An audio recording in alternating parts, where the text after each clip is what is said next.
Hello tout le monde, j'espère que vous allez bien. Aujourd'hui, on se retrouve pour une nouvelle émission, une nouvelle interview sur ma chaîne. Et aujourd'hui, j'ai l'occasion d'interviewer Raphaël et Grégory de The Big Well. Donc, merci de venir, merci d'être venus, tout simplement. Ça fait très Merci à plaisir. toi. Aujourd'hui, on va parler de plein de sujets. On va parler évidemment de The Big Whale, mais aussi un petit peu plus de vos histoires, chacun, de ce que vous construisez, de ce que vous allez construire, et de quelques sujets de marché qui me semblent assez importants. Juste avant de commencer, comme d'habitude, petit disclaimer, en aucun cas c'est un conseil en investissement ou un conseil financier. Faites vos propres recherches. Et aussi, n'hésitez pas à mettre en commentaire ce que vous pensez de cette interview-là, notamment si vous avez des questions que j'ai pas posées à Grégory ou même Raphaël. N'hésitez pas, je pense qu'ils se feront un plaisir d'y répondre un petit peu si jamais ils ont le temps. En tout cas, ça pourra donner de l'inspiration et peut-être des questions pour les prochains invités. D'ailleurs, si jamais on devait inviter une personne en plus sur ma chaîne, donc pour la prochaine interview, vous aimeriez voir qui de votre côté, Raph et Grégory? Peut-être quelqu'un en tête? Hum, Ouais, c'est une bonne question. Après, ça dépend si effectivement tu veux quelqu'un qui est full crypto ou si tu veux un peu ouvrir ton spectre. Mais Vitalik. ouais, c'est bien ça. Ouais, si jamais vous avez son numéro, je prends en tout cas, hein, c'est... Ah, on a son contact, on peut te le donner. Ouais, ouais. Ouh, On peut t'avoir ça. plaisir d'entendre Ou ça. chef de l'État, ou Emmanuel Macron. Ah oui, oui, c'est vrai que vous, maintenant, c'est passé à un niveau super, un niveau contact, donc ok, c'est pas tombé dans l'oreille d'un sourd. Donc pour commencer un petit peu, je voulais un petit peu commencer par vos histoires. Je sais que beaucoup de personnes vous connaissent, notamment au travers d'une photo de profil Twitter, que ce soit pour toi, Raphaël, ou même Grégory.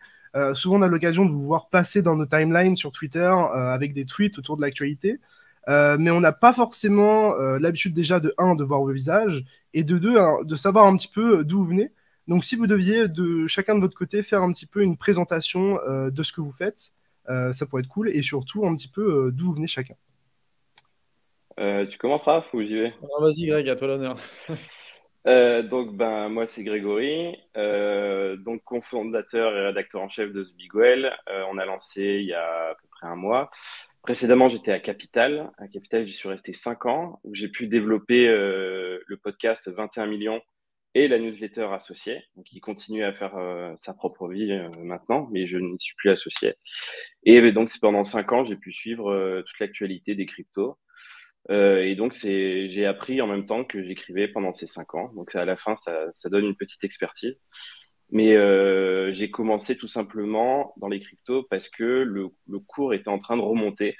Vous n'êtes pas sans savoir que il y a eu un énorme bear market entre 2014 et 2016. Et à un moment, le Bitcoin a décidé de repasser le seuil des 1000 $. Et donc, ça a énormément fait l'actu à ce moment-là. Et donc, il a fallu le suivre. Et donc, moi, je me suis mis dedans comme ça et je n'ai pas lâché, quoi. Et si on peut revenir sur mon parcours, bah, à la fin, avant, j'étais chez Brief Me, qui est une newsletter d'information généraliste, hein, pour le coup, qui envoyait tous les soirs à 18h. Donc, la newsletter, c'est quelque chose que je connais depuis un moment. Et avant, j'étais au Huffington Post, où j'étais en charge de l'économie là-bas. J'ai fait partie de la toute première équipe de cette rédaction. Et là-bas, j'ai eu la chance de couvrir la crise de la zone euro. Donc, les problèmes monétaires, ça me connaît. Donc, voilà, il y a un lien, en Ça fait, n'a pas entre beaucoup tout ça. changé en tout cas. Exactement. Mais bon, quand même, à l'époque, il y avait vraiment un risque d'éclatement de la, Bon, ouais, de la zone euro. Donc, c'était tout aussi risqué, voire peut-être plus même. et toi, du coup, Raphaël? Et bah, moi, alors pour le coup, en fait, j'ai un parcours où j'ai fait, après mon bac, du droit et une école de commerce. J'ai travaillé, enfin, j'ai commencé à travailler chez Reuters. Reuters, c'est l'agence de presse, hein, que pas mal de gens connaissent. Je couvrais les marchés financiers et je te dis ça, c'était entre 2014 et 2016. Et en fait, au moment où je quittais Reuters, bon, j'avais entendu parler des cryptos, du Bitcoin, ça m'intéressait. Je suis arrivé aux Échos et un peu comme Greg, en fait, quand le cours a commencé à remonter, ben voilà, j'étais jeune journaliste, c'était un sujet qui m'intéressait, il y avait un besoin aux Échos, donc j'ai commencé à couvrir ce sujet. En fait, on s'est croisé en 2017 avec Greg, c'est là où on s'est connus. À ton Et initiative, d'ailleurs, hein. voilà, exactement. il a, Si il on a est tous voulu les trois là, réunir il a voulu réunir les quelques journalistes crypto de la place parisienne. Et donc, on s'est rencontrés comme ça. Ouais. Voilà. Et donc, après, jusqu'en 2020, j'ai travaillé donc, aux Échos. Et puis après, j'ai rejoint l'Express, où j'étais en charge des sujets financiers, donc tout ce qui est banque, paiement, crypto. Et puis, voilà, avec Greg, on avait cette idée de projet de médias en tête depuis pas mal de temps. On avait parlé il y a 2, 3 ans, mais ça ne s'était pas fait. Et avec donc, notre troisième associé, Dimitri, on a décidé de créer The Big Whale, qui a effectivement, comme l'a dit Greg, à peine un mois. Là, on fêtera dans Félicitations les gars, quelques en tout jours, cas. voilà, le premier Merci. mois. On fait un super démarrage et puis voilà, on est ravis de pouvoir t'en parler aujourd'hui. Un plaisir. Moi, ce qui m'intéresse, c'est que, enfin, un point assez important pour moi, c'est que pour moi, vous êtes vraiment des repères de l'actualité crypto. C'est-à-dire que vraiment, les gens, je pense, vous voient comme une source fiable quand il s'agit d'actualité et surtout une source en temps réel, puisque d'habitude, on a peut-être des médias qui mettent un peu plus de temps à propager l'information. Souvent, vous êtes assez vif sur ça.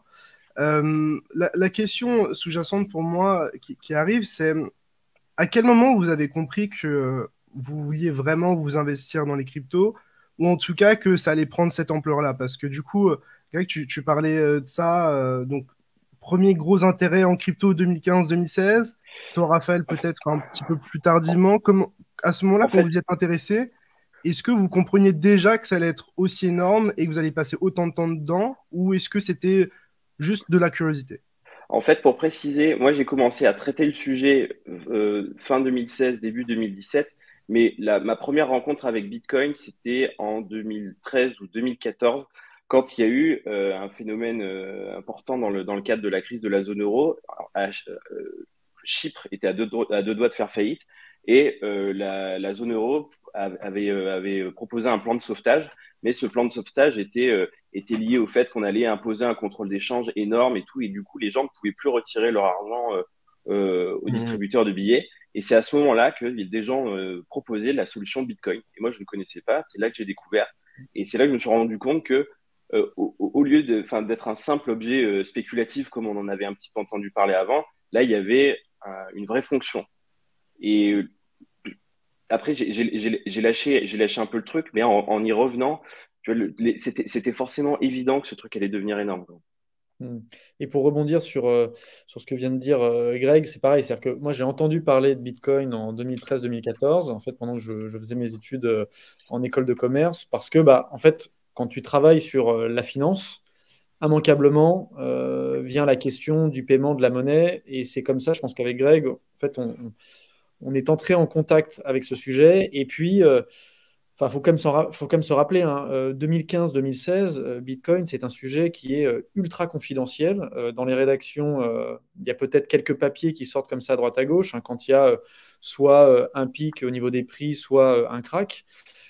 Et donc, évidemment, nous, on a assez vite compris qu'il y avait un sujet de fond, hein, parce que quand on parle de la finance, de la monnaie, c'est quelque chose qui est structurel, structurant. Et puis on voit bien qu'aujourd'hui, ça touche tous les secteurs.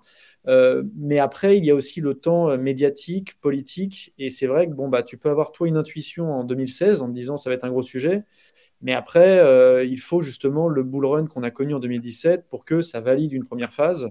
Et puis après, il y a le second bull run de 2020 qui valide une seconde phase. Et qu'est-ce qui fait du coup que... parce que j'ai l'impression que du coup, vous étiez vraiment côté économie, finance. Je suppose que vous étiez un petit peu prédestiné au parcours standard, peut-être vers des marchés un peu plus traditionnels. À quel moment vous vous êtes dit, OK, c'est plus pour moi tout ça, ou genre à quel moment, genre vraiment, les cryptos, c'est ce que je vais faire, et pas juste un à côté en plus de ce que j'ai peut-être l'habitude de faire dans la finance traditionnelle. Bah, pour moi, ça m'a semblé assez naturel parce que certes, je suis un journaliste éco à la base, mais j'ai fait aussi pas mal de tech. Donc, tu vois, le Bitcoin, c'est le mix entre l'éco, la finance et la tech. Donc, en fait, pour moi, il y a pas de pari particulier. C'était finalement assez naturel de m'intéresser à ça, quoi. Et tu sais, dans les rédactions, là, les choses sont en train de bouger. Mais il y a 4 5 ans, il y avait très, très peu de journalistes, tu vois, qui savaient un peu de quoi y parler sur le sujet. Donc, tu vois, moi, j'y ai vu une opportunité aussi. Tu vois, je me suis dit, ben, ouais, enfin, je peux devenir un petit expert enfin, tu vois, à mon niveau dans ma rédaction. Et voilà. Mm. Pour, euh, pour l'anecdote, le fameux verre qu'on a pris entre journalistes crypto, on était quatre à l'époque. Donc Mm. ça te donne une idée un petit peu de. D'ailleurs, on salue les deux autres, mais ça te donne une idée à l'époque de ce que ça représentait. Et c'est vrai que, comme le dit Greg, finalement, nous, on aime beaucoup tout ce qui est économie tech. Quand on parle des cryptos, c'est le sujet parfait à ce niveau-là. Et puis non, en fait, nous, on s'est dit. Ok, là, il y a un sujet qu'on va traiter en tant que journaliste, mais je pense que, et c'est ce qui fait qu'aujourd'hui on travaille ensemble et qu'on a envie de créer ce gros média européen, c'est que on est convaincu, mais tout en gardant justement cette neutralité, cette distance nécessaire par rapport au sujet, que ce qu'on appelle le Web3 va structurer nos sociétés, l'économie, enfin, va en tout cas profondément bouleverser nos vies. Donc, voilà, ça nous paraissait en fait très tôt indispensable de faire quelque chose. Et puis après, bah, il y a le temps de la conception, il faut que ça mûrisse, il faut qu'on se dise, OK, c'est le bon moment. Et là, on s'est dit, OK, faut y aller, c'est le bon moment. Mm. J'ai Mais vraiment faut ça, l'impression. Ouais, vas-y. mais faut savoir qu'il y a aussi des moments de doute, hein. En 2018, par exemple, 2019, tu vois, Aïe, aïe, aïe, je me souviens de cette période. tout s'était cassé la figure, mais étant donné que donc le développement de l'écosystème est aussi quand même lié à la santé des cours, bah, tu vois, à un moment, on se disait, mais bon, en fait, est-ce que Est-ce que ça c'était va se qu'une bulle, relever? quoi? Donc, il y a eu vraiment une période d'incertitude. En tout cas, je parle pour moi, hein, même si j'ai jamais lâché le suivi du secteur. Mais après, on se rend compte que quand tu as traversé une bulle, un bear market, une deuxième bulle, un deuxième bear market, en fait, tu te rends compte que bah, ça fait que se développer, quoi. C'est pour ça que tu vois, les vieux de la vieille en 2018, ils se faisaient pas trop de soucis, quoi. Et Ouais, maintenant, bah, et puis, on s'en fait pas, quoi. nous là-dessus, on a plutôt une mentalité de builder, quoi. Enfin, c'est-à-dire qu'on est convaincu que voilà, il va évidemment y avoir des phases, enfin, on va passer par des phases où tu te dis, attends, les choses se cassent la gueule, les cours s'effondrent, mais en réalité, ce qui nous intéresse, et ça c'est quelque chose qu'on prend très au sérieux, c'est vraiment le sous-jacent, la tech, enfin, je veux dire, tous les projets qui émergent. Et c'est ça qui nous intéresse, c'est-à-dire que dans l'océan des cryptos, on a envie de voir un peu tout ce qui se développe en fait, bah, sous la surface en fait, que les gens voient. En fait, pour moi, vraiment le point commun dans toutes les personnes qui sont early, enfin, alors le mot early, il y a plusieurs degrés de early, évidemment, il y a des nuances dans tout ça. Mais ce que je vois au travers de vous, en tout cas, et au travers de pas mal de gens, c'est surtout l'aspect technique. C'est-à-dire que si tu y crois techniquement, bah en fait, tu avais une chance d'être early. Mais si tu n'avais aucune connaissance technique, pour moi, même si tu étais là tôt, enfin, c'était peu probable d'y croire, quoi. Et c'est pour Mm. ça qu'on voit aujourd'hui, je pense, pas mal de vieux dinosaures de la finance traditionnelle qui arrivent et qui comprennent pas forcément, un peu comme Warren Buffett, par exemple. En tout cas, c'est un peu l'impression qu'il donne parfois. Donc voilà. Je voulais rebondir peut-être sur justement un point que tu as soulevé, Greg. Tu parlais de votre place dans des rédactions.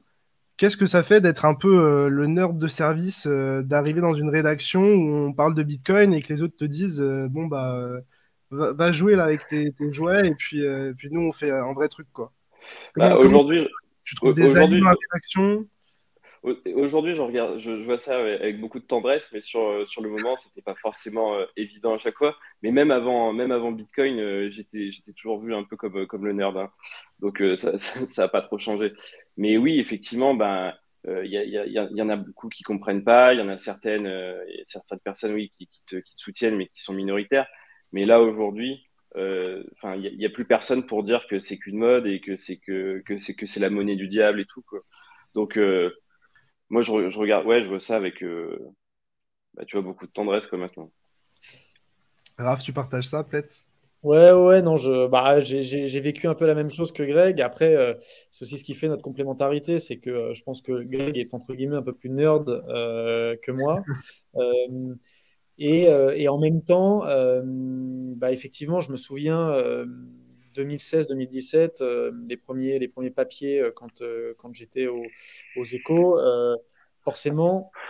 Ça suscite non pas des débats, parce que là-dessus, on est libre d'écrire sous la direction justement des rédacteurs en chef, mais forcément, on se disait, bon, quand tu travailles dans des grandes rédactions, commencer à traiter des sujets qu'on associe assez volontiers à tout ce qui est blanchiment, trafic, enfin bref, ou même Vous blancissez pollution. pas d'argent en utilisant les cryptos, vous? Comment?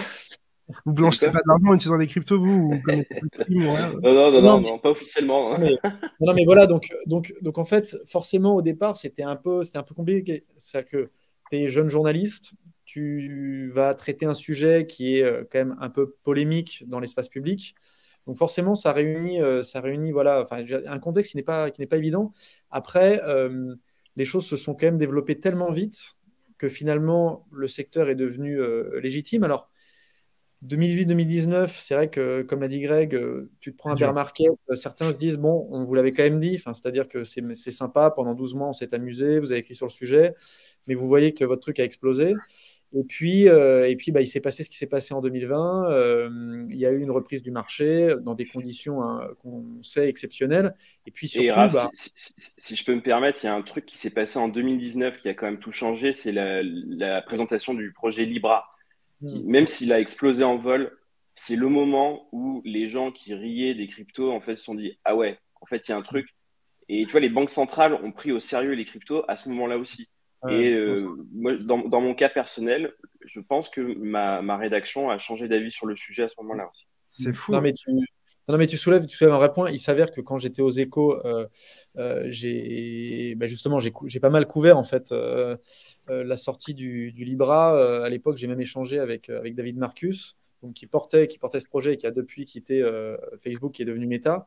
Et effectivement, ça a été un game changer énorme, c'est-à-dire que ce qui n'était en fait associé qu'à des espèces de clubs d'investisseurs obscurs à l'échelle planétaire, tout de suite, on s'est dit, ah ouais, non, en fait, il y a les géants de la tech qui Il y a un s'y truc qu'on n'a intéressent. pas compris.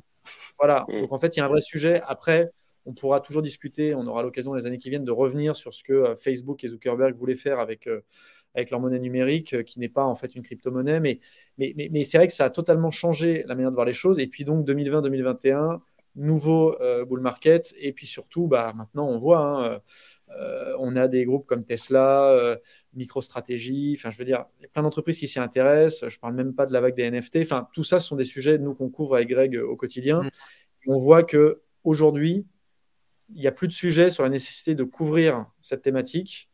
Maintenant, la question pour nous, c'est comment on la couvre au mieux et comment on permet au plus grand nombre, en France, en Europe et sur la planète, de comprendre ce qui se passe et de comprendre ce qui va venir.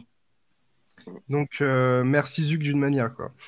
C'est ça. Mais même avant qu'il y ait Libra, tu sais, quand on n'était pas trop pris au sérieux sur le sujet, ça nous poussait à justifier pourquoi c'était important en permanence. Et cette gymnastique intellectuelle, en fait, elle est nécessaire aussi pour se convaincre soi-même que c'est important. Mm, clairement. Euh, pour rebondir un petit peu sur les rédactions et les médias, comment je sais pas, les Échos ou même Capital se disent, OK, on va se lancer dans les cryptos, avec quel prisme un petit peu ils attaquent le sujet? Est-ce que c'est juste par la vision qu'il y a une audience et donc peut-être plus de trafic à aller chercher ou plus de revenus à aller chercher? Ou c'est une vraie conviction de c'est un tournant technologique qu'il ne faut pas qu'on rate. Comment par exemple, comment est né 21 millions et peut-être ce qui est arrivé de ton côté, Raphaël?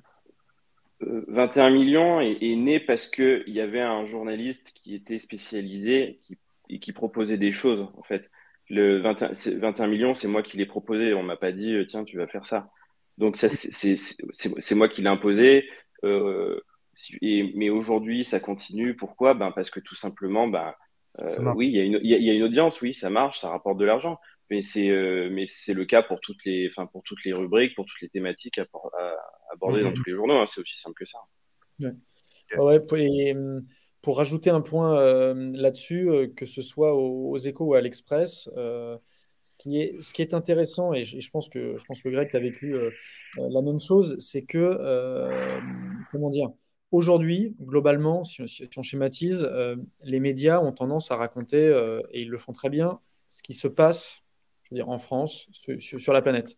Ils te Actuellement. racontent l'actualité, voilà, et puis de temps en temps, tu as des enquêtes, des reportages, des analyses. Mais ce qui manque, et c'est aussi pour ça qu'à la fin, on s'est dit avec Greg, il faut y aller, et en fait, c'est à nous de le faire, c'est que aujourd'hui, ce qu'on observe avec les cryptos, c'est qu'il y a un impact à la fois immédiat, mais il y a aussi en fait tout ce qui se dessine en toile de fond. Et en fait, tous ces éléments-là ne sont pas racontés. Et en fait, on le voit très bien dans les médias traditionnels, c'est que quand ils parlent des cryptos, c'est juste pour C'est de une la levée de réaction. fonds. C'est de la réaction, voilà. C'est-à-dire que c'est une levée de fonds, ça va être une interview pour un projet, ça va être, par exemple, là, bon voilà, depuis 24 heures, le marché s'est un peu pété la gueule sur post, annonce de la fête. Enfin, bref, Bitcoin c'est un contexte. s'effondre. Voilà. Non, mais, et globalement, il suffit de regarder un peu ce qu'il y a dans la presse, et c'est ce qu'on voit. C'est, ça y est, les marchés capitulent, enfin, nouveau crack, enfin, tout ce qu'on veut. Et nous, en fait, ce qui nous intéresse, ça n'est pas tant cette espèce de commentaire du quotidien qui, en réalité, en fait, te parle déjà du passé. Mais nous, ce qui nous intéresse, c'est finalement ce qui va venir. Et en fait, on fait le boulot au quotidien qui nous permet à la fois d'avoir les meilleurs experts, les meilleurs projets, les meilleurs analystes, et nous-mêmes, en fait, dans le commentaire, pour permettre aux gens qui s'abonnent à The Big Well et qui le feront, d'avoir en fait les clés de compréhension de ce qui se passe actuellement, mais aussi de ce qui vient. Et c'est ça qui nous paraît essentiel en fait sur le média qu'on est en train de créer. Ouais, je dirais qu'on est sur le temps long et on se dégage un peu, tu vois, de l'immédiateté. Par exemple, tu vois, quand le cours monte ou s'effondre, on va pas chercher à expliquer pourquoi. De toute façon, c'est trop tard. Il y a déjà, ça s'est déjà passé. Donc, on va plutôt s'intéresser aux builders, aux infrastructures, plutôt qu'à ouais, à l'immédiateté. Est-ce que c'est quelque chose que vous aviez déjà en termes de liberté ou même en termes de contenu que vous proposiez dans vos rédactions respectives, ou c'est quelque chose qui est seulement arrivé avec The Big Whale, par exemple? C'est sûr on a une totale liberté aujourd'hui. Moi, j'avais pas l'impression d'être forcément bridé avant, mais il y avait une ligne éditoriale à tenir. Par exemple, Capital fait beaucoup dans le serviciel, s'adresse beaucoup aux investisseurs, aux petits investisseurs. Et par contre, on va pas On pouvoir parle plus de faire prix? Comment? On parle plus de prix, peut-être? Oui, oui, peut-être un peu plus, ouais. Et par contre, tu vois, on peut pas faire tu sais, un truc super poussé sur les layers 2 d'Ethereum, tu vois, parce que Hmm, c'est trop technique. ouais, c'est C'est, trop niché, ouais. c'est ça. Mais voilà, il faut juste correspondre à une ligne éditoriale. Et moi, je trouve que, enfin, c'en est une, elle a le mérite d'exister. Mais voilà, on propose quelque chose de différent avec The Big Well, quelque chose de plus, bah, qui va plus en profondeur, qui est plus adapté aux experts. Ouais.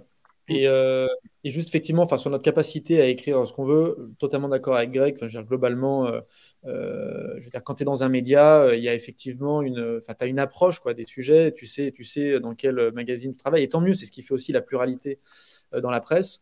En revanche, et ça aussi, c'est quelque chose enfin, qui est inestimable en fait dans ce que l'on fait aujourd'hui avec The Big Well et qu'on fera dans les mois et les années qui viennent, c'est que la presse est aujourd'hui sur un système de flux qui date des années 2000 avec Internet. Et donc, nous, on n'avait pas forcément, enfin en tout cas moi, c'est ce que je n'avais pas forcément le temps de travailler comme je le souhaitais sur des projets, enfin, c'est-à-dire de prendre plusieurs jours, voire plusieurs semaines. Là, avec Greg, on est sur deux, trois grosses enquêtes. Quand on a le chef de l'État ou Sisi, bah, c'est du travail en amont. Enfin, je veux dire, c'est pas quelque chose qu'on peut déclencher en une journée ou en 2 jours. Donc, en fait, ça, c'est quelque chose qui me manquait dans les médias où j'ai travaillé avant, c'est qu'il fallait produire beaucoup. Il fallait réagir rapidement quand il y a des grosses infos. Et là, ce qui est génial, c'est qu'on est en train de créer le média qui, en fait, via les réseaux sociaux de la vidéo, on est capable de réagir vite. Binance est enregistré Psan, on fait une vidéo et elle cartonne. Et en même temps, on est capable chaque semaine de faire ce travail d'enquête, d'analyse, qui permet, comme on vient de le faire, d'avoir un dossier super costaud sur les stablecoins, de faire des grosses interviews. Là, on a quelques surprises pour les abonnés dans les semaines qui viennent. Enfin, voilà, ce sont des choses qui sont en fait hyper précieuses et qui s'appellent le temps, quoi. Et puis aussi pour développer le média en lui-même, tu vois, ben, pour accepter les paiements en crypto, tu vois, on n'a pas à demander l'avis de la direction financière, quoi. On le fait tout de Hmm. suite, on peut implémenter tout de suite. Et ça c'est chouette, quoi. Parce que les process, les grandes rédactions, Vous avez les été grosses débridé, boîtes, quoi. c'est très Hmm. très long, quoi. Ouais. Ouais, ouais. Non, Pour, c'est un gros point. pour parler un petit peu du format, parce que moi, c'est vraiment ça qui me saute aux yeux. J'ai l'impression que vraiment Grégory, c'est le monsieur newsletter. Et Raph, peut-être un peu plus aussi dans le format écrit. Comment, comment vous expliquez ce choix de newsletter peut-être par les rédactions et même par vous aujourd'hui? Est-ce que c'est quelque chose qui va rester ou qui va évoluer? Parce que moi, c'est vraiment le truc qui m'a sauté aux yeux, c'est que bon, moi, je sais pas, voilà, j'ai moins l'habitude de lire du contenu sur Internet, j'ai plus l'habitude de, par exemple, consommer des streams ou même des vidéos. Et c'est quelque chose qui m'a relativement choqué. Et du coup, justement, je voulais un petit peu avoir votre vision là-dessus. Tu vois, la newsletter, c'est un des tout premiers trucs qui est arrivé avec Internet. Donc, c'est sûr que ça peut paraître un peu vieillot, mais c'est revenu dans l'utilisation des internautes ces dernières années, notamment pour consommer de l'information. Et pourquoi? Notamment, c'est parce on retrouve la hiérarchie de l'info. Tu vois, parce que quand tu consommes de l'information sur le web, que ce soit sur un stream ou sur un site d'actu, souvent, tu arrives par les réseaux sociaux. Donc, tu arrives juste sur un truc en particulier. Et la gymnastique est très différente par rapport au moment où tu achetais un journal. Quand tu achètes un journal, tu vois que la rédaction tu vois, met en valeur une action en particulier. Après, il y en a qui sont un peu moins mises en valeur. Enfin, tu vois, c'est ce qu'on appelle la hiérarchie. Et le web avait tendance à détruire ça. Et avec la newsletter, on retrouve ce genre de hiérarchie. Et tu vois, nous, on peut totalement, tu vois, faire des paris éditoriaux sur ce qui nous semble vraiment très important sans que ce soit noyé. Exactement. Je vois. Prioriser, entre guillemets. Non, mais Comment? exactement. Prioriser, ouais. Donner un Oui, niveau voilà, à chaque contenu, quoi. c'est Non, mais ça. exactement. Et en plus de cela, on arrive à créer un rendez-vous. C'est-à-dire que ce qui est génial, c'est que là, avec la newsletter, les gens savent que le mercredi matin, dans leur boîte mail, ils ont, quand c'est la gratuite, voilà, l'essentiel de ce qu'il faut retenir de la semaine. Pareil le jeudi matin avec la premium. Et ça, c'est quelque chose sur lequel on insiste parce que notre travail, c'est aussi de sélectionner l'info. C'est-à-dire que on hiérarchise, on sélectionne et en fait, on veut permettre aux gens de gagner du temps et vraiment de retenir ce qu'il y a de plus important sur l'écosystème. Après, libre à chacun d'aller, s'il a envie, diguer encore plus sur tel ou tel sujet. Mais nous, le but, c'est vraiment qu'on dise aux gens, voilà, vous vous abonnez, vous nous suivez et vous aurez l'essentiel, soit pour comprendre ce qui se passe, soit pour vraiment même aller plus loin et devenir expert. Et on sort les gens de leur bulle de filtre. Tu vois, quand ils ouvrent The Big Well, ils vont lire tout ce qu'on propose, tandis que sur de l'information traditionnelle sur Internet, tu vas lire que ce qui t'intéresse. Hmm. Ouais, genre, il y a plus une vocation d'éduquer, entre guillemets, l'audience et ouais, vraiment de pouvoir développer des choix et des convictions un petit peu dans la manière où vous proposez le contenu. Je trouve ça assez intéressant. Je l'avais pas vu de cette manière-là, en tout cas, assez intéressant. Pour revenir sur The Big Whale, quelles sont un petit peu les coulisses de la création d'un média comme ça? Combien de temps ça met pour se créer? Quelles sont les galères? Comment ça naît? Comment ça existe en fait, tout simplement? On n'a pas eu tant de galères que ça, hein, mais je trouve que la clé de notre succès, on n'a qu'un mois, mais c'est quand même un beau succès pour l'instant, c'est notre association avec Raph et Dimitri, qui est notre troisième associé. On est ultra complémentaires tous les trois. Et on se partage toutes les tâches. Ouais, pour moi, c'est vraiment la clé, quoi. Si tu Non, veux non, compléter, exactement. Raph. Non, non, mais c'est exactement ça. Ça, c'est vraiment le cœur du succès présent et à venir de The Big Well. Et puis après, sur les coulisses, en toute transparence, c'est un peu ce qu'on a commencé à aborder tout à l'heure. C'est-à-dire qu'avec Greg, bon, moi, je connais Greg depuis maintenant 5 ans. J'ai toujours eu avant tout un immense respect pour le journaliste. Et puis après, voilà, vu qu'on traite les mêmes sujets et qu'on s'est croisés quand même sur des événements, des Je choses suis comme pas ça, sûr qu'il impose le respect avec le fait de supporter l'OM, mais bon, ça après. c'est un débat. Ça, Je sais pas c'est un comment tu tolères, mais bon, ouais, il faut On va accepter. Non, pas mais parler de foot. On a un lendemain de défaite en demi-finale européenne. Donc, non, non. voilà, mais non, non, mais alors ça fait aussi partie effectivement des complémentarités de l'équipe entre donc, l'OM et le PSG. Mais c'est vrai que ce qui est intéressant, c'est que voilà, moi j'avais énormément de respect donc, pour Greg, le journaliste. Après, on est devenus copains. C'est pas avec Dimitri, c'est un immense pro. On a sympathisé avec lui. Et puis après, il y avait une forme d'évidence. Enfin, c'est-à-dire qu'avec Greg, on travaille depuis des années sur ces sujets. On a cette légitimité. Moi, je ne vais pas parler de moi, mais de Greg, il est connu, enfin voilà, est reconnu par tous nos pairs, par toute la communauté. Donc ça, c'est quelque chose qui est indispensable, c'est la crédibilité. Et puis après, bah, il y a un sujet qui est simplement évident aujourd'hui en France et dans à peu près toutes les régions du monde. Et donc, on s'est dit, bah voilà, il n'y a pas encore ce média créé par des journalistes qui viennent de rédactions classiques. Hein, on pense à Capital, Les Échos ou l'Express. Et on s'est dit, bah, faut y aller, quoi. On en a envie, on a les moyens, surtout humains. Après, bon, financièrement, c'est assez simple parce que on a créé de Big Well avec un site, on était trois avec un dev. Et puis maintenant, voilà, on a quitté nos rédactions et on a fait, pour être transparent avec toi, on a quitté nos rédactions en mars, donc mi-mars avec Greg, et on a réussi à lancer de Big Whale début avril. Ça a été Voilà, donc on a express. tout fait en 3 semaines. Voilà, tout fait en trois On a, semaines. on a, on a beaucoup appris justement en développement à ce moment-là. Ce que je disais, C'était c'était bien, vraiment cool. bien fait, bien automatisé. Il y a des parties qui sont vraiment réservées aux membres premium et tout. Je trouvais ça bien foutu en tout cas sur le site. Ça n'est que le Mais début, c'est hein. Enfin, là-dessus, que le voilà. début, ouais. Ah ouais, là-dessus, on insiste vachement, mais ce qu'on voulait, c'était d'abord lancer un premier produit, en fait, un peu officialisé, quoi. Je veux dire, expliquer, voilà, on arrive, on a un projet, et en fait, on ne voulait pas travailler pendant 6 mois et avoir un produit fini, parce qu'on a envie de créer aussi de Big Well avec la communauté.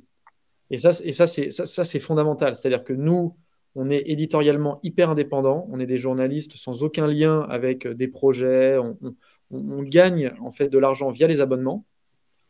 Et puis après, bah, on a envie au fur et à mesure de créer avec nos lecteurs, avec les retours, avec les idées de la communauté, The Big Well qui va évoluer au fur et à mesure. On sait ce qu'on a envie de faire, mais on n'a pas envie de l'imposer aux abonnés. On a aussi envie de s'appuyer sur les intelligences des uns et des autres. Et voilà, dans les jours qui viennent, on va discuter avec des abonnés qui ont des idées à nous proposer pour te donner, tu vois, une idée de la démarche.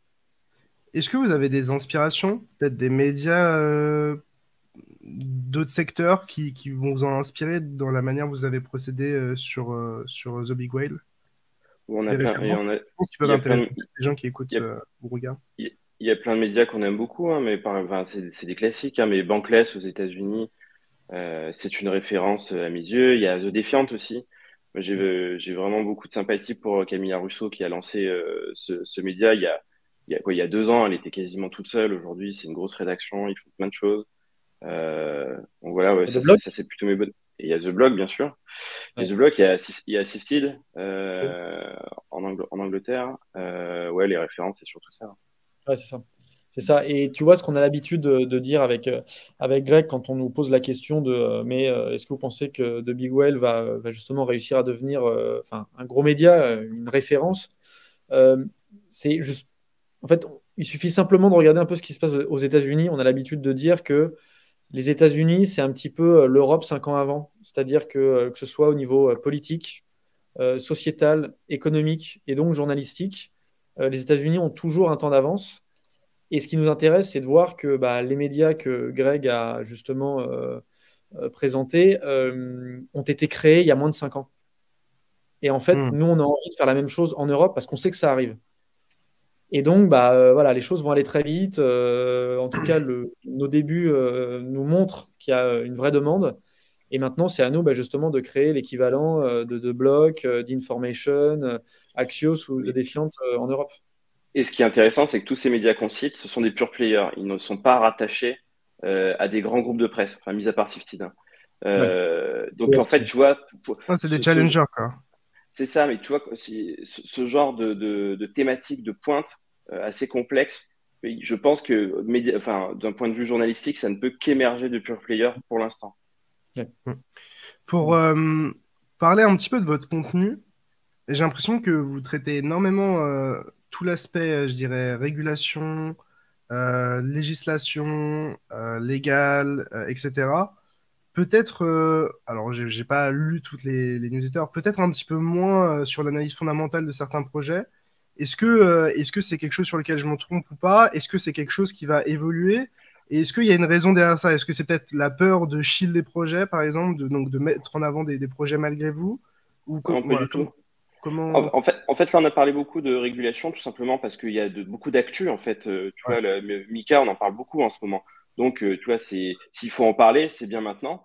Mais l'analyse fondamentale, c'est quelque chose qui fera énormément partie de The Big Well, hein. Et tu vois, quand on va faire l'analyse fondamentale d'un projet, c'est pas forcément pour dire allez investir dessus. Non, c'est qu'on en parle, c'est qu'il y a plein de raisons pour lesquelles c'est intéressant, mais à chaque fois qu'on le fera, il y aura forcément du contradictoire.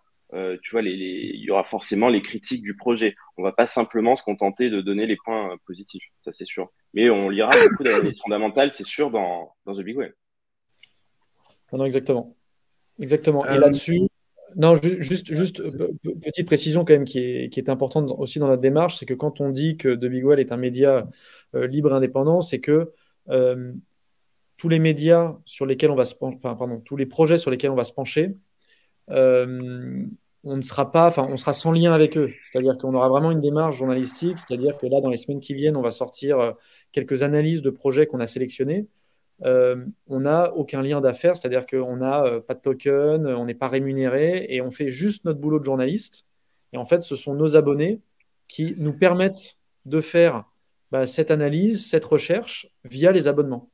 Vous me faites des transitions parfaites en fait, hein. C'est vraiment. Parce que là, du C'est coup, un j'allais métier. parler de l'indépendance journalistique. Justement, avant, j'allais parler des médias anglophones. Enfin, bref, je vois qu'on est sur la même longueur d'onde. Mais pour revenir un petit peu sur l'indépendance journalistique, euh, est-ce que vous holdez des cryptos? Si oui, lesquels? Et comment on fait pour ne pas être biaisé un petit peu dans ses opinions et ses questions? Je suppose que le fait d'être entre guillemets payé par la communauté pour faire son boulot plutôt que d'être payé par des projets, ça aide. Mais voilà, comment vous faites pour un petit peu faire face à ça? Je suppose que vous holdez des cryptos. Est-ce que ça impacte votre jugement? C'est quelque chose Alors, qui tu vois, peut se faire naturellement. Donc, on a voulu être très transparent sur le sujet. Sur le site de The Big Well, tu vois, il y a un disclaimer dans la FAQ sur le fait qu'on va communiquer sur ce qu'on détient, Raphaël et moi, en tout cas l'équipe éditoriale.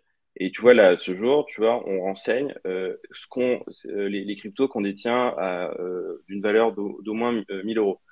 Donc là, ben, on je peux faire détient mon copy trading, ça marchera Comment? Je peux faire mon copy trading, ça marchera ou... C'est-à-dire? Bah non, mais copier notre stratégie. Ah oui, bah c'est pas une stratégie très, très Ah ambitieuse, ouais. hein, forcément. Non, Mais voilà, ouais. on est très conservateur et voilà. Mais non, il n'y a pas de biais quand on écrit. Si tu veux avoir du Bitcoin et de l'Ether, c'est un peu comme un journaliste qui suit les banques centrales et qui a de l'euro, quoi. Ça revient un peu à ça. Ouais. Ouais, c'est exactement ça. Et bon, moi, je n'ai mais aucun problème je veux dire, à en parler. Globalement, j'ai quelques milliers d'euros de Bitcoin et d'Ether. Voilà. Je n'ai rien d'autre. Et pour le coup, c'est effectivement ce qu'on s'est dit avec Greg, c'est là-dessus. Il y a un disclaimer. Bon, moi, à titre perso, et là, ça n'engage que moi, je ne prendrai pas de part dans aucun projet. On va avoir d'autres journalistes qui nous rejoindront. Pas ce genre de choses non plus, du coup, je Très bien, suppose. C'est aussi très un... bien. Ça, c'est un truc dont on parle très peu aujourd'hui. Mais il faut comprendre aussi que des médias francophones et des médias anglophones aujourd'hui se rémunèrent grâce aussi à leurs investissements dans des pré-sales parce qu'ils ont des bonnes relations avec des projets. Et ça, c'est une réalité dont personne parle. Et je pense que c'est aussi une force de conviction de faire ça de votre côté. Enfin, je pense qu'il y a peut-être de gens qui le comprennent, peut-être le public ne le comprend pas. Mais par exemple, quand des projets peuvent venir vous voir et vous dire bah écoute, Grégory ou Raphaël, si vous voulez mettre un ticket de 10 000 ou 50 000 euros dans mon projet, Ça arrive tous et les qu'il y a jours. peu de chances que Tu, vous tu peux, fassiez un fois 10 fois 20, tu peux tu pas vois, savoir le nombre de fois que ça euh, arrive, c'est hallucinant. Ouais. C'est-à-dire que- qu'avec Greg, tous les jours, on nous propose de faire ça. Mais c'est aussi notre pari, c'est qu'on a justement envie un peu de rompre avec cette pratique, c'est-à-dire qu'il y a du super journalisme à faire. On va avoir les moyens de faire notre boulot, mais après, pour bien travailler, il faut aussi, en fait, comme dans n'importe quelle profession, qu'il y ait des règles. Et nous, voilà, on fera là de leçons à personne, mais en tout cas, on s'appliquera à nous des règles qu'on a édictées en se disant, voilà, pour travailler sereinement et pour être en fait crédible auprès des gens qui nous lisent, eh bien, le seul moyen de le faire, c'est de n'avoir aucun lien d'intérêt, d'être totalement indépendant par rapport au projet qu'on va couvrir. Et aussi, tu vois, notre réputation, notre crédibilité, c'est tout ce qu'on a. On n'a rien d'autre. Et enfin, moi, je pense être journaliste toute ma vie. Donc, tu vois, si je faisais une connerie à un moment, bah, ma vie serait finie. Ma vie professionnelle serait finie. Et je prendrais certainement pas ce risque parce et que, ta tu vois, passion genre, aussi, hein. Je pense que c'est comment? et une passion au final aussi. Oui, oui, c'est une passion, bien sûr. Et tu vois, enfin, je suis pas arrivé au sommet, bien sûr, mais moi, je considère avoir souffert pour arriver jusqu'où j'en suis aujourd'hui. C'est pas pour tout bazarder en faisant une connerie, tu vois, avec quelqu'un qui essaye de m'acheter. Je prendrais pas ce risque. Non, exactement. Et c'est vrai que la notion de confiance, enfin, je veux dire, avec Greg, on se le dit tous les jours, c'est. Euh, Enfin, faut quand même se rendre compte, c'est-à-dire qu'on a lancé The Big Well il y a un peu moins d'un mois. On va en parler après, je pense, mais on est à presque 10 000 abonnés. C'est une marque de confiance qui est tellement énorme qu'on se doit de. Enfin, je veux dire, ça t'engage, quoi. Tu vois, quand tu lances comme ça un média avec une telle responsabilité, et demain, on aura peut-être 100 000 abonnés, ce qu'on leur doit, c'est en fait cette fiabilité, quoi. C'est voir confiance dans ce que l'on fait. Et quand on travaille, bah, on le fait sérieusement pour l'intérêt du lecteur et de l'auditeur. Et on pourrait être plus rigoriste, hein, on pourrait se dire, bah, à ce compte-là, ben, vous devriez pas avoir d'Ether ni de Bitcoin. Ça peut s'entendre, mais par contre, étant donné qu'on traite le sujet en permanence, il faut qu'on sache l'utiliser. Il faut qu'on fasse des tests. Tu vois. Et Même, si tu on vois, est pour bon moi, sur le sujet aujourd'hui, c'est parce qu'on a pu l'utiliser. puis même, tu vois, faut avoir un petit peu d'argent ou des billes dans le marché, sinon tu t'en désintéresses ou. Enfin, pour moi, ça n'a pas de sens de s'intéresser enfin, d'être pro Bitcoin sans en avoir. Enfin, c'est Alors Oui, mais après, même. bon, un journaliste fait divers, il Oui, s'intéresse aux faits oui. divers sans pour l'instant sans pour autant être un tueur, si tu veux. Ça serait possible quand même. Vous n'êtes pas ouais, encore.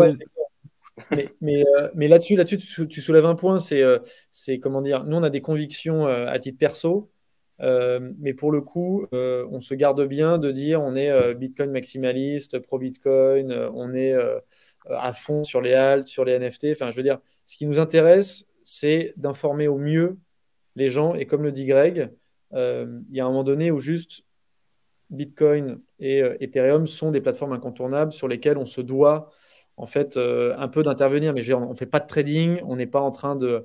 Je veux dire, quand il y a un dip, on Sur s'amuse Binance pas à Futures racheter. en x25. Comment? Vous n'êtes pas sur Binance Futures en x125. Non, non, non, non, non. On laisse ça aux pros. Nous on est des pros d'info et on laisse ça à des cascadeurs professionnels. Pour revenir un petit peu au game des médias en France, avant de passer à la suite, quel est votre avis global sur la scène? Peut-être vous avez un regard critique sur ce qui se fait bien, ce qui se fait mal. Je suppose que ce qui se fait mal, vous essayez de le faire en mieux, mais est-ce qu'il y a des choses, par exemple en France, qu'on fait peut-être mieux que les anglophones? Bah, moi, j'aime beaucoup les articles pédago qu'on peut lire, tu vois, sur Coin Academy, sur le journal du Coin, sur Cryptos. Bah, c'est des contenus qui sont vraiment indispensables et qui, moi, m'ont énormément aidé au début, tu vois, quand j'avais besoin d'apprendre beaucoup, quoi.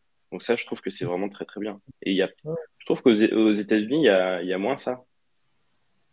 Ouais. Ah, peut-être Euh, quelque chose. Ouais, non, non, mais je souscris à ce que vient de dire Greg. Ce qui est intéressant, c'est que en fait, il y a plein de super initiatives sur le marché français. Nous, ça fait 6 7 ans qu'on bosse sur le sujet des cryptos dans des rédacs. Donc, en fait, on a vu se développer ces médias.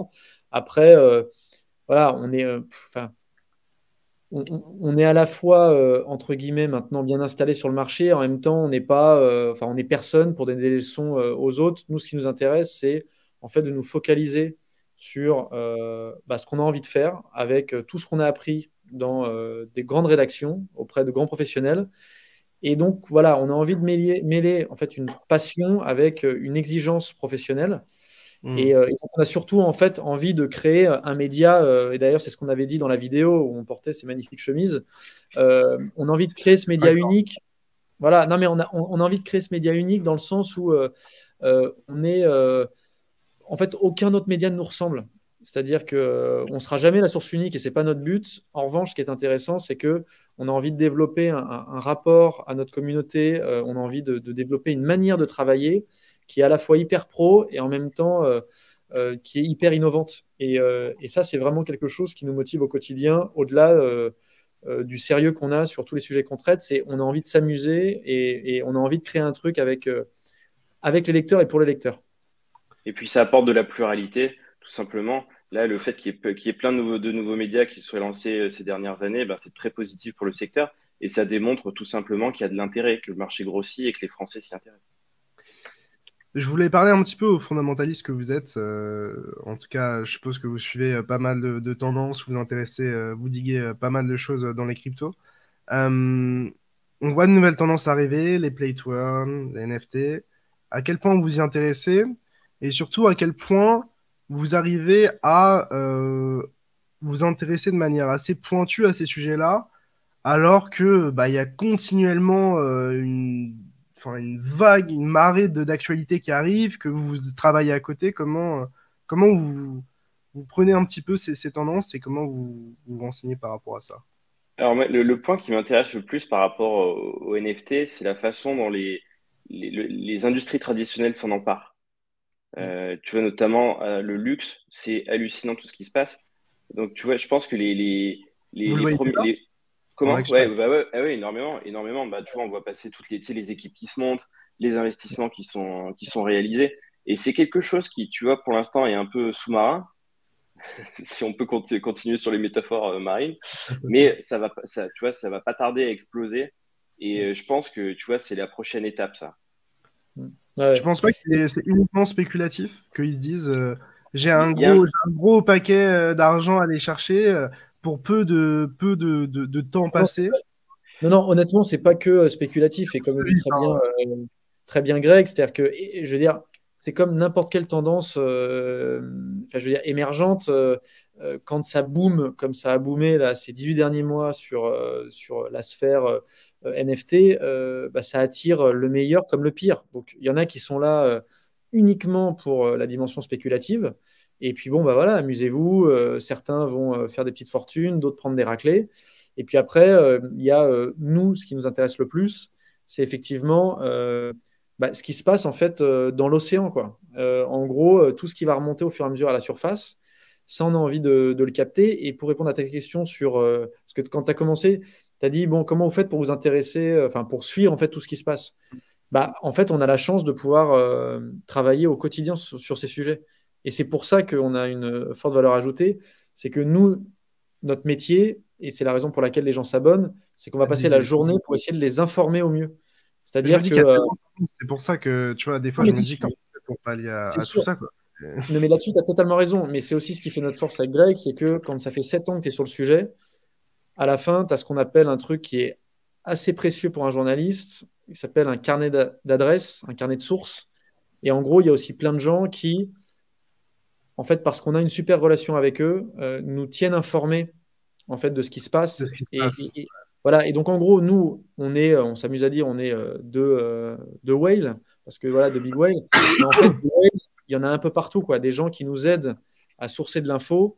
Il y en a un peu partout. Il y en a en France, il y en a en Europe, il y en a même en dehors d'Europe.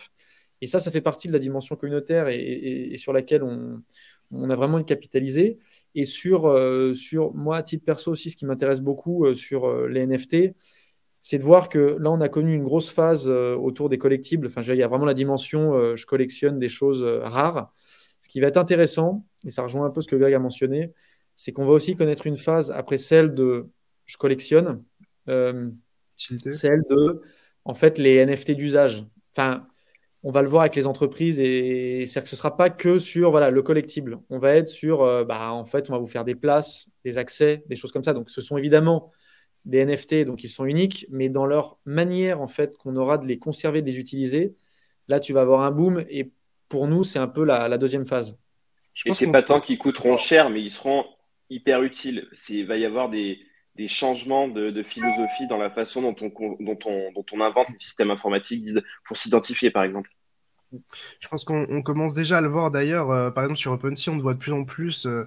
Bon, là, c'est pour le coup, c'était un abonnement à Trade Sniper, donc un service spécifique. Mais on commence à avoir de plus en plus de collections avec du gros volume arriver et que ce soit juste des abonnements ou des choses qui permettent d'accéder à des expériences. Donc, je trouve ça assez intéressant.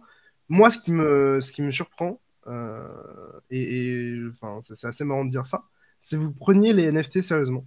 Parce que j'ai l'impression que en crypto et dans l'écosystème français, tout le monde prend un NFT à la rigolade. Et quand je vous dis tout le monde, pour moi, c'est même les professionnels. C'est-à-dire qu'aujourd'hui, on parle même à. Je vous assure que même des médias, aujourd'hui, des top médias crypto, ils sont en mode, bon, bah, les NFT, c'est un peu de la merde. Et c'est vraiment pas leur priorité. J'ai cette discussion avec plein de gens. Et moi, je suis surpris à quel point il y a peu de gens qui se prennent la claque en France. Je sais pas le ressenti que vous avez par rapport à ça. C'est vraiment une conviction personnelle plus qu'une véritable question sur vous, mais Si, mais tu as raison, mais tu vois, c'est un peu comme les bitcoins maximalistes, tu vois, se moquer des ICO en 2017-2018. Là, ben, tu vois, c'est la nouvelle génération qui se moque des NFT. Et tu vois, c'est cyclique. Nous, tu vois, on a notre avis sur les projets, mais on se retient de le dire, hein, c'est pas notre boulot de donner notre avis. On essaie de rester agnostique au maximum. Tu vois, le secteur des NFT existe, il faut le documenter, il faut raconter ce qui se passe, et c'est tout, quoi. Peu importe ce que nous, on en pense personnellement, ça existe, il y a plein d'argent dedans. Voilà. Ouais, ouais. Non, non, exactement. Et pour le coup, c'est sûr que c'est un sujet qui est hyper clivant. Enfin, c'est-à-dire qu'on sait que la communauté française et enfin, je dirais même la communauté mondiale, hein, maintenant, elle est gigantesque. Il y a des chapelles. Il y a les maximalistes d'un côté, il y en a d'autres qui, je veux dire, vont chercher le moindre projet avec un alpha de fou furieux. Enfin voilà, il se passe plein de choses. Donc, tu mets les NFT au milieu, forcément, ça provoque, je veux dire, des grosses discussions. Et certains vont dire, c'est de la daube, il faut laisser tomber ce truc-là. D'autres vont dire, c'est extraordinaire. Voilà, il y a des leverages monstrueux. Après, comme le dit Greg, bah, nous, en fait, on va évidemment sélectionner les infos qui nous paraissent les plus importantes. Mais après, on n'est pas là pour dire que c'est bien, c'est mal. On a effectivement, nous, des points de vue. On le donnera de temps en temps parce qu'en fait, c'est aussi ça qui peut intéresser les gens. C'est-à-dire que vu qu'on bosse beaucoup sur ces sujets, à un moment donné, on pense des choses, mais en fait, on va les argumenter. C'est-à-dire qu'on va tellement travailler sur les sujets qu'à un moment donné, il y a des raisons. En fait, on le fera de manière intelligente. C'est-à-dire que si, par exemple, on creuse sur un projet et qu'avec la connaissance et l'expertise qu'on a développée, on se rend compte que bah, ça ne correspond pas forcément à ce qui est annoncé, que le standard n'est pas le bon, bah, en fait, on le fait passer, mais parce qu'on a travaillé le fond. C'est-à-dire qu'on ne va pas le dire gratuitement. S'il y a des choses qui nous paraissent shady, des choses comme ça, on va, et c'est la différence entre bah, justement des gens qui vont commenter et des journalistes, c'est que nous, on rend compte de notre travail. C'est-à-dire qu'on explique pourquoi on pense ça, pourquoi on a sorti ça, quels sont les éléments qu'on a en notre possession. Et donc, bah, sur les NFT, bah, ce qui est intéressant, c'est que bah, faut raconter ce qui se passe en fait. C'est-à-dire qu'il faut raconter que certains trouvent ça bidon, d'autres trouvent ça génial.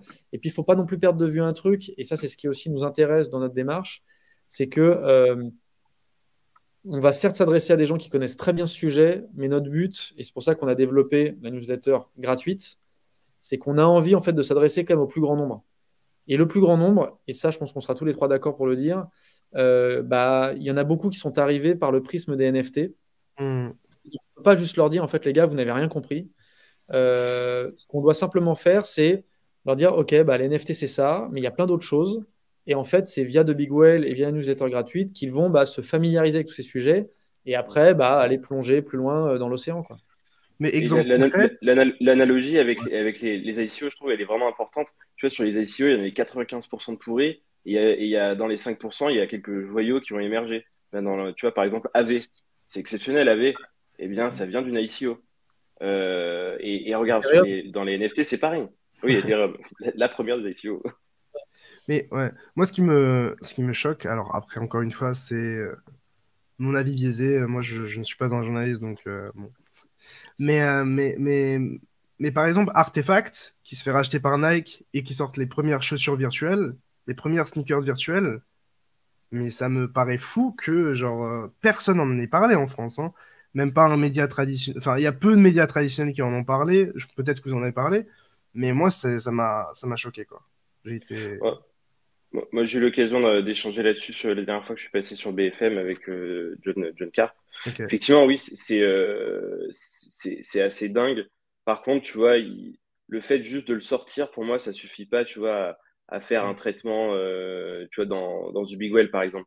Faut qu'il y ait un peu plus de fond. Donc moi, tu vois, je regarde de loin ce qu'ils font, et c'est qu'une fois qu'on aura une vision un peu plus claire et moins marketing, Et des que tu vois, rencontres on aussi, pourra en parler. peut-être. Exactement, et Ouais. qu'on pourra en parler Ouais. un peu plus, quoi.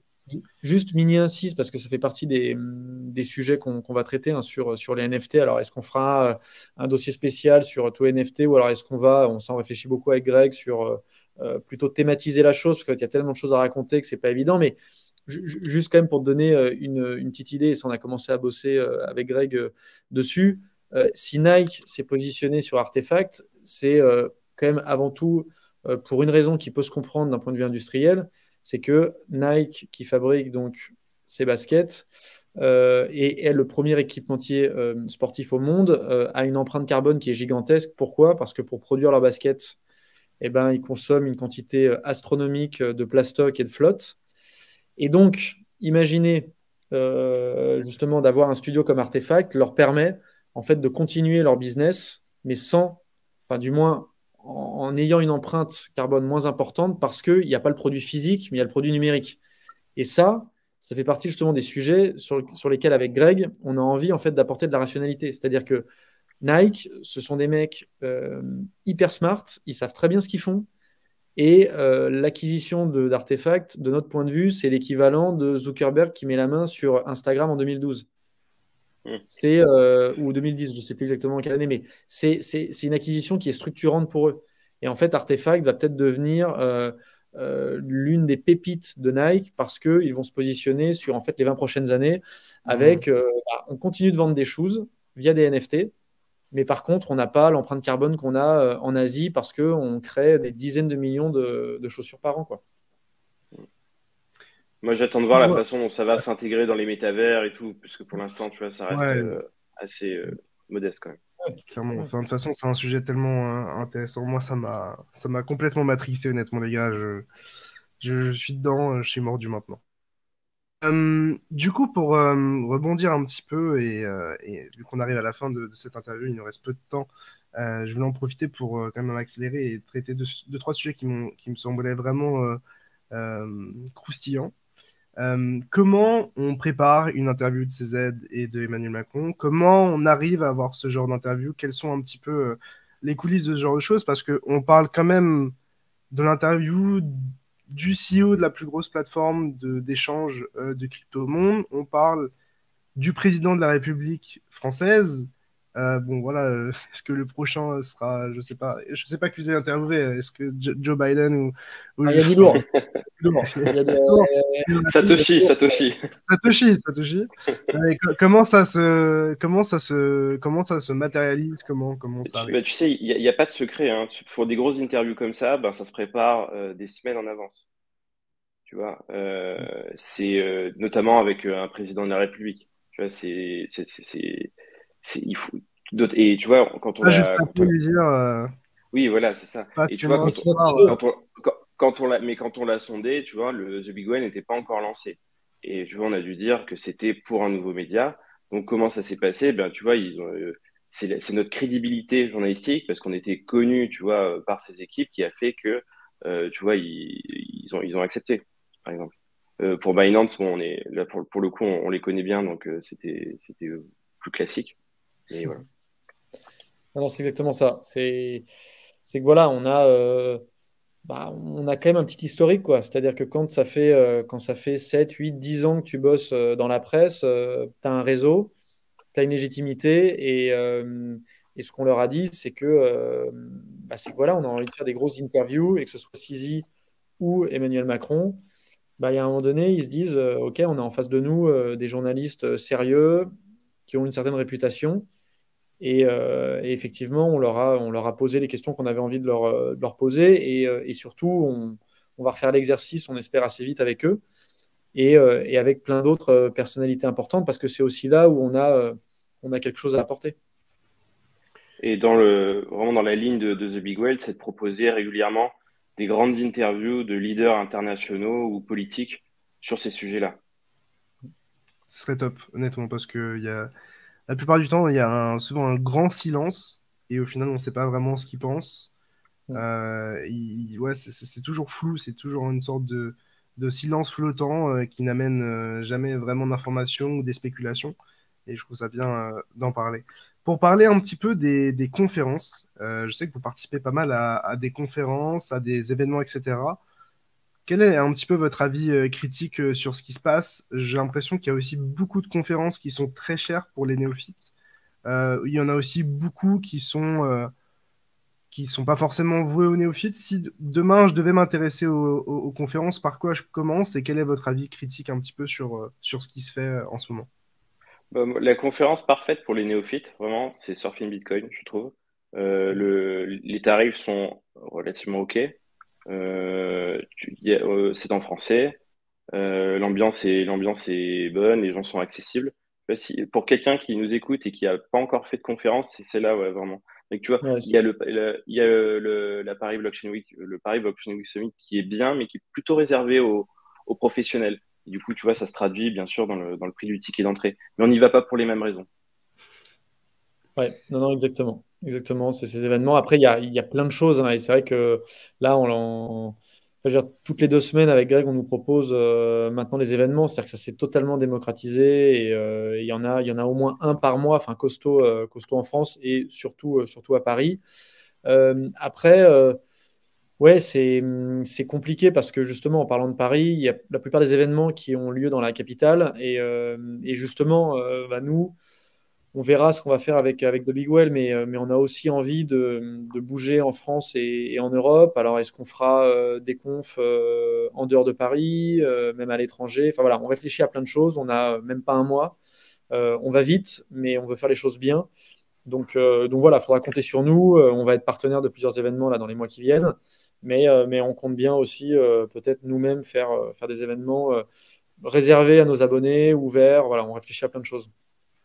J'espère que mon abonnement fondateur sera utile. Euh, C'est probable. je croise les doigts. Euh, pour terminer, est-ce que vous auriez peut-être, je sais pas, des anecdotes folles ou marrantes de votre vie de journaliste crypto, des choses Je qui vais pas sont... raconter la vie perso de Raphaël, hein. Sinon, il risque de me tuer. Bah non, tu me prends un peu de quoi, hein. J'ai pas forcément d'anecdotes là. Ouais.